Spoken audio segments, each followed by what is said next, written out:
علیکم ورحمۃ اللہ وبرکاتہ۔ وعلیکم السلام ورحمۃ اللہ۔ الحمدللہ وکفا وسلام علی حبیبہ المصطفی اما بعد فاعوذ باللہ من الشیطان الرجیم بسم اللہ الرحمن الرحیم اولئک کتب فی قلوبہم الایمان وأیدہم بروح منہ صدق اللہ مولانا العظیم۔ ایک بار درود پاک کا ہدیہ پیش کریں۔ اللہم صلی علی سیدنا و مولانا محمد معدن الجود والکرم وآلہ واصحابہ الکرام وابنہ الکریم وبارک وسلم صلاة دائمتا سرمدا ابدا۔ عزیزان کرام وقار، یہ پروانوں کا ہجوم، یہ دیوانوں کا ہجوم 100 سال گزر جانے کے بعد بھی یہ ثابت کرتا ہے کہ عشق رسول میں جسے موت آئے وہ کبھی مرتا نہیں ہے۔ خاک ہو کر عشق میں آرام سے سونا ملا، جان کی اکسیر ہے الفت رسول اللہ کی۔ آج یہ مجمع کسی کے باپ کے لیے نہیں جمع ہے، عاشق رسول کے لیے جمع ہے۔ میرے سرکار کا دیوانہ جدھر ہو جائے، جس طرف جائے زمانہ بھی ادھر ہو جائے۔ آج پورے بریلی کی سڑکیں، پورے بریلی کی گلیاں کھچا کھچ دیوان گانے عشق رسول سے بھری ہوئی ہیں۔ عزیزان گرامی وقار، ہمارے لیے بڑی سعادت کی بات ہے میں اس منبر پر کھڑا ہوں جہاں کھڑے ہو جانے کے بعد جو ہلکا پھلکا ڈر بھی ہے وہ بھی ختم ہو جاتا ہے، اس لیے کہ اس منبر سے ایک پیغام ہمیں دینا ہے جو مجدد اعظم نے دیا تھا، خوف نہ رکھ رضا ذرا تو ہے عبد مصطفیٰ، خوف نہ رکھ رضا ذرا تو ہے عبد مصطفیٰ، تیرے لیے امان ہے، تیرے لیے امان ہے۔ اور آج ہم نے دیکھا ہے پورے ہندوستان میں نہیں، پورے دنیا میں اگر حضور پاک صلی اللہ علیہ وسلم پر جان فدا کرنے کی بات کوئی جماعت کرتی ہے تو صرف بریلوی جماعت ہے۔ بے خوف و خطر ہو کر حضور کے عشق کا کوئی نعرہ لگاتا ہے تو صرف جماعت اہل سنت کی یہ بریلوی جماعت ہے جس کو دنیا آج پہچانتی۔ اپنے تو اپنے میرے عزیزوں، غیروں نے بھی یہ کہنا شروع کیا، دوسرے مکتب فکر سے تعلق رکھنے والے، انہوں نے یہ کہا کہ آج کے زمانے میں جیسے حضور کے زمانے میں صحابہ حضور سے محبت کرتے تھے، ویسے اگر کسی کو دیکھنا ہے تو وہ بریلوی جماعت کو دیکھو۔ یہ میں نہیں کہہ رہا، ان کی زبان سے نکل رہا ہے جن کے اعلیٰ حضرت سے ان کا کوئی تعلق نہیں ہے۔ آج میں یہ کہنا چاہتا ہوں 25 صفر المظفر یوم تحفظ ناموس رسالت کے طور پر منایا جائے، پوری دنیا بھر میں یہ عام کیا جائے کہ سب سے بڑا محافظ ناموس رسالت اعلیٰ حضرت، اعلیٰ حضرت، سب سے بڑا محافظ ناموس رسالت اعلیٰ حضرت ہے۔ عزیزان گرامی وقار، بات صرف اتنی ہے کہ اعلیٰ حضرت کا چرچا صبح قیامت تک چلتا رہے گا۔ سب ان کے جلنے والوں کے گل ہو گئے چراغ، احمد رضا کی شمع فروزاں ہے آج بھی، اس لیے کہ اعلیٰ حضرت اس نقطے کو پہنچ چکے تھے، ان کی بات کرو ہر دل پہ راج کرو، حضور کی بات کرو پھر ہر دل پہ راج کرو۔ اللہ کریم نے ان کے نام کو آج تک ختم ہونے نہیں دیا۔ خود اعلیٰ حضرت فرماتے ہیں بے نشانوں کا نشان مٹتا نہیں، مٹتے مٹتے نام ہو ہی جائے گا۔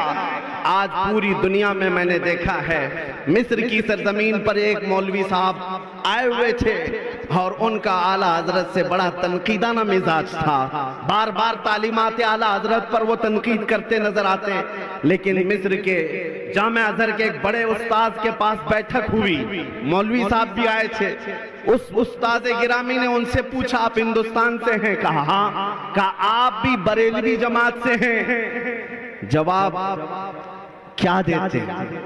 زندگی بھر تنقید کرتے تھے، اس وقت انہیں کہنا پڑا ہاں ہم بھی بریلوی مسلک سے تعلق رکھتے ہیں۔ ہم نے اس دن محسوس کیا کہ آج اگر اپنی سنیت کی پہچان کروانا ہے تو اعلیٰ حضرت کا نام لینا ہوگا۔ سبحان اللہ، سبحان اللہ، معیار ہے، اعلیٰ حضرت کا نام معیار بن چکا ہے، چاہے تم جہاں سے بھی ہو، لیکن پہچان یہ اللہ کی طرف سے بنائی گئی ہے۔ میں ایک بات عرض کرتا ہوں میرے عزیزوں، یہ مقام سیدی اعلیٰ حضرت کو جو ملا ہے کس بنیاد پر ملا ہے؟ ان کے علم کا، ان کے کتابیں لکھنے کا، ان کی تصنیفات تالیفات کا مسئلہ اپنی جگہ پر، لیکن جو اعلیٰ حضرت کو مقام اعلیٰ تک پہنچانے والی چیز ہے وہ عشق رسول کی دولت ہے، عشق رسول کی دولت ہے۔ زندگی بھر اعلیٰ حضرت نے جو پیغام دیا ہے پوری دنیا کو، آج چپے چپے سے یہ آواز آتی ہے، ڈال دی قلب میں عظمت مصطفیٰ۔ کیا ہم سب کے دلوں میں کیا ڈالا ہے اعلیٰ حضرت نے؟ ڈال دی قلب میں عظمت مصطفیٰ، سیدی اعلیٰ حضرت پہ لاکھوں سلام۔ عزیزان گرامی وقار، ان کے عشق کا جواب ہی نہیں ہے، ان کی محبت کے انداز کا جواب ہی نہیں ہے، اسی لیے بارگاہ مصطفیٰ میں وہ قبول کر لیے گئے ہیں، اور جس کو اللہ کے رسول قبول کر لیں، کسی کے گھٹان سے وہ قیامت تک گھٹ نہیں سکتا۔ ایک بات یاد رکھیں، ایک پیر صاحب تعارف کرا رہے تھے ہمیں ملا کر کے، یہ ہمارے ابا کے بڑے خاص تھے، یہ ہمارے ابا کے بہت چہیتے تھے، یہ ہمارے ابا کے بہت خاص خادم تھے۔ ہمیں محسوس ہوا کہ آپ کے باپ کے چہیتے تھے تو آپ ان سے اتنا پیار کرتے ہیں، ہم اعلیٰ حضرت سے اس لیے پیار کرتے ہیں کہ وہ میرے رسول کا پیارا تھا، جو رسول پاک کو چاہتا ہے۔ یہ میرا چیلنج ہے میرے عزیزوں، پوری دنیا بھر میں جو حضور پاک سے محبت رکھتا ہے وہ اعلیٰ حضرت سے دشمنی کر ہی نہیں سکتا، اعلیٰ حضرت سے نفرت نہیں کر سکتا۔ رسول پاک سے محبت ہے تو وہ اعلیٰ حضرت سے محبت کرے گا، کیونکہ اعلیٰ حضرت نے زندگی بھر ہمیں عشق رسول ہی پلایا ہے۔ میں چند ہی باتیں اعلیٰ حضرت کی عرض کر کے اب میں رخصت ہوتا ہوں۔ یہ مقدس وقت اور یہ قیمتی وقت شہزادگان اعلیٰ حضرت کا ہے، اور انہوں نے مجھے یہ خیرات میں عطا کیا ہے۔ عزیزان گرامی وقار، جب حضور پاک صلی اللہ تعالیٰ علیہ وسلم کا تصور کرنا ہو، ہم نے دیکھا ہے دنیا میں بہت سارے ایسے گیدڑ آئے جو حضور کی شان میں بھونکتے رہے، لیکن نہ ان کا بھونکنا زیادہ دن تک چل سکا، نہ ان گستاخوں کا نام چل سکا۔ آج بھی دیکھ لینا، چند دنوں کے بعد کیڑے مکوڑے ویسے ہی فنا ہو جائیں گے، لیکن نام رہے گا تو حضور پاک کی محبت کا نام رہے گا، کیونکہ اعلیٰ حضرت نے ہمیں بتایا ہے، رہے گا یوں ہی ان کا چرچا رہے گا، رہے گا یوں ہی ان کا چرچا رہے گا، پڑے خاک ہو جائیں جل جانے والے۔ جب یہ کتے بھونکتے ہیں حضور کی شان میں تو میرے عزیزو اعلیٰ حضرت کو پڑھ لو، آپ کا دل مطمئن ہونے لگے گا۔ اعلیٰ حضرت نے یہ فرمایا، یا رسول اللہ، تو کسی کے گھٹائے سے نہ گھٹا ہے نہ گھٹے گا، جب بڑھائے تجھے اللہ تعالیٰ تیرا، مٹ گئے مٹتے ہیں مٹ جائیں گے آدھا تیرے، نہ مٹا ہے نہ مٹے گا کبھی چرچا تیرا۔ رسول پاک صلی اللہ تعالیٰ علیہ وسلم کا تصور جو اعلیٰ حضرت نے دیا ہے میرے عزیزو، وہ نیا کوئی تصور نہیں ہے، بریلی سے جنم لیا ہوا تصور نہیں ہے۔ اعلیٰ حضرت نے وہی زبان استعمال کی ہے جو حسان بن ثابت کہتے تھے۔ حضور کو دیکھ کر کے حسان بن ثابت نے کیا کہا تھا؟ وَأَحْسَنُ مِنْكَ لَمْ تَرَ قَطُّ عَيْنِي وَأَجْمَلُ مِنْكَ لَمْ تَلِدِ النِّسَاءُ خُلِقْتَ مُبَرَّأً مِنْ كُلِّ عَيْبٍ كَأَنَّكَ قَدْ خُلِقْتَ كَمَا تَشَاءُ۔ اس رسول پاک کے دربار میں سعدی شیرازی نے کہا تھا، بلغ العلا بکمالہ کشف الدجا بجمالہ حسنت جمیع خصالہ صلو علیہ وآلہ۔ ملا جامی نے کہا تھا، تنم فرسودہ جان پارا زِ ہجراں یا رسول اللہ، دلم پشمردہ آوارا زِ عصیاں یا رسول اللہ، چو بازوئے شفاعت را کشائی بر گنہگاراں، مکن محروم جامیرا تراں یا رسول اللہ۔ یہ فارسی والے میرے آقا کی بارگاہ میں مدح سرائی کر رہے تھے، میں مسلک بتا رہا ہوں اعلیٰ حضرت کا کہاں سے چلا ہے، اور یہی وہ مسلک ہے جو بوسیری نے، امام شرف الدین بوسیری نے کہا تھا، محمد سید الکونین والثقلین والفریقین من عرب ومن عجم، هو الحبیب الذی ترجى شفاعته لكل حول من الاحوال مقتحم، دعا الى اللہ فالمستمسکون به مستمسکون بحبل غیر منفصم۔ یہ شرف الدین بوسیری کا قصیدہ تھا، دنیا بھر سے جو آوازیں آئی، میرے عزیزو پنجابی شاعر پیر مہر علی گولڑوی نے کہا تھا، مکھ چند بدر شاشانیے، متھے چمکے لٹھ نورانیے، کالی زلفت اکھ مستانیے، مخمور اکھیں ہن مد بھریاں، اس صورت نو میں جان اکھاں کی جان جہاں اکھاں، سچ اکھاں رب دی شان اکھاں، اس شان تو شانہ سب نبیاں، سبحان اللہ ما اجملکا ما اکملکا ما احسنکا، کتنے مہر علی کتنے تیری سنا، گستاخ اکھے کتی جا اڑیاں، دنیا بھر کے عاشقوں کا کلام حضور کی طرف جو جا رہا تھا، یہ مسلک چلتے ہوئے جب بریلی آیا تو بریلی سے آواز اٹھتی ہے، وہ کمال حسن حضور ہے کہ گمان نقص جہاں نہیں، یہی پھول خار سے دور ہے، یہی شمع ہے کہ دھواں نہیں، تیرے آگے یوں ہیں دبے لچے فصحا عرب کے بڑے بڑے، کوئی جان منہ میں زبان نہیں بلکہ جسم میں جان نہیں، لوگ اپنی خاطر جی رہے تھے، اعلیٰ حضرت نے بتایا اپنی خاطر مت جیو، ہمارے پاس جو کچھ بھی ہے وہ کس کے لیے ہے؟ یا رسول اللہ، دہن میں زبان تمہارے لیے، بدن میں ہے جان تمہارے لیے، ہم آئے یہاں اٹھے بھی وہاں، زمین و زمان، مکین و مکان، چنین و چنا، بنے دو جہاں۔ اور اگر کوئی بھوکتا تھا حضور کی شان میں کہ ان کو کیسا کہنا چاہیے، کیسا سمجھنا چاہیے، میرے عزیزوں کنفیوز ہونے کی ضرورت نہیں، اعلیٰ حضرت کے پیچھے چلو پھر پتا چلے گا میرے نبی کو کہنا کیا چاہیے۔ سرور کہوں کہ مالک و مولا کہوں تجھے، باغ خلیل کا گل زیبا کہوں تجھے، اللہ نے تیرے جسم منور کی تابشیں، اے جان جام میں جان تجلا کہوں تجھے، تیرے تو وصف عیب تناہی سے ہیں بری، حیران ہوں میرے شاہ میں کیا کیا کہوں تجھے، لیکن رضا نے ختم سخن اس پہ کر دیا، خالق کا بندہ خلق کا سبحان اللہ، آقا کہوں تجھے۔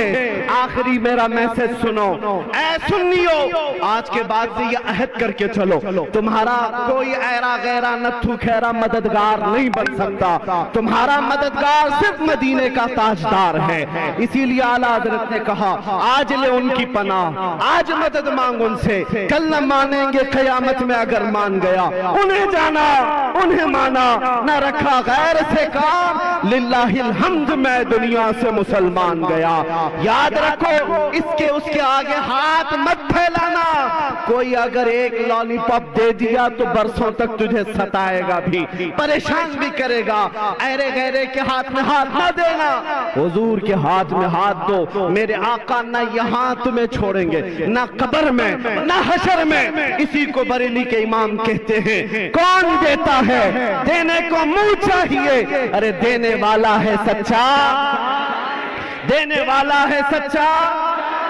بس یہ عشق کی بولی ہے، میں مختصر انداز میں آپ کو سمجھا گیا، اور آپ کا دل اگر گرم ہو گیا ہے، حضور پاک کا عشق اگر آ گیا ہے تو سمجھ لو 100 سال بھی یہ عرس ہوتا رہے گا، اور مرکز علم ہی نہیں، مرکز عشق و محبت بھی سدا قیامت تک چلتا رہے گا۔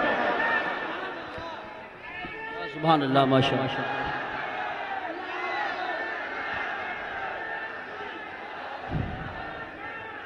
آج میں یہ بات سن لو، حضور پاک صلی اللہ تعالیٰ علیہ وسلم کا پسینہ مبارکہ جن دلہنوں نے لگایا تھا، بتایا جاتا ہے کہ ان کی 7 پشتوں تک نسلوں میں خوشبو آیا کرتی تھی۔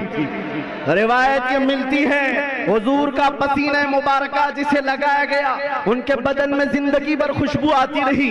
میرا وجدان یہ کہتا ہے اعلیٰ حضرت مکمل عشق رسول میں اپنا اوڑھنا، اپنا سونا، اپنا بچھونا بنا چکے تھے، لہذا اعلیٰ حضرت نے عشق رسول کو اپنا جامہ بنایا ہے، تو ان کی 7 پشتیں نہیں 70 پشتوں تک عشق رسول کی خوشبو آتی رہے۔ سبحان اللہ، یہ خوشبو آتی رہے گی۔ 105 سال گزرے، اللہ تمہیں 100 سال کی زندگی دے، یہاں ہر سجادہ آئے گا انشاءاللہ وہ عشق رسول بھر کر کے جائے گا۔ بس میری گفتگو اس بات پر ختم ہے، یا رسول اللہ ابھی وہ امی فدا کا، یا رسول اللہ کون دیتا ہے دینے کو منہ چاہیے، دینے والا ہے سچا ہمارا نبی، لبیک یا رسول اللہ۔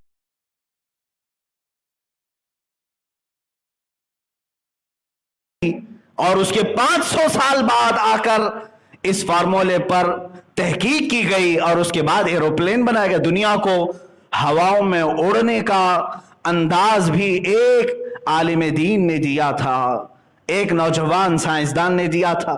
ابن الہیثم کا نام سنا ہوگا آپ نے, سب سے پہلے بصریات کے علم پر کتابیں لکھنے والا وہ سائنسدان جس نے آنکھوں کے متعلق تمام تفصیلات درج کی, بلکہ دنیا میں سب سے پہلے کیمرے کا تصور دینے والا ابن الہیثم ہے کہ روشنی جتنے باریک حصے سے اندھیرے کمرے میں جائے گی, ایک کمرے سے کیمرہ بنایا گیا.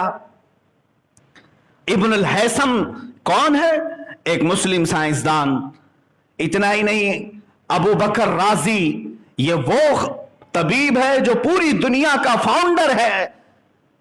علم طب میں, میڈیکل سائنس میں سب سے زیادہ کتابیں لکھنے والا مسلم عالم دین ابو بکر زکریا رازی, جنہوں نے آج سے کئی 100 سال پہلے لوگوں کو تصور دیا علم طب کا. سرجری کے معاملات پوری دنیا میں کہیں پر نہیں تھے. سب سے پہلے ابو بکر رازی نے سرجری کے طریقے بتائے, ہاسپٹل کا نظام بتایا کہ ہاسپٹل کہاں بنایا جائے.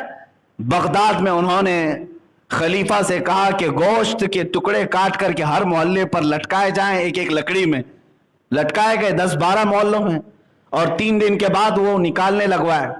امام رازی نے دیکھا کہ جو گوشت کا ٹکڑا سب سے لیٹ خراب ہوا یا سوکھا, بہت سارے تو سڑ گئے سوکھ گئے, جو بہت دیر تک صحیح سلامت تھا, ابو بکر رازی نے کہا یہاں ہاسپٹل بنایا جائے.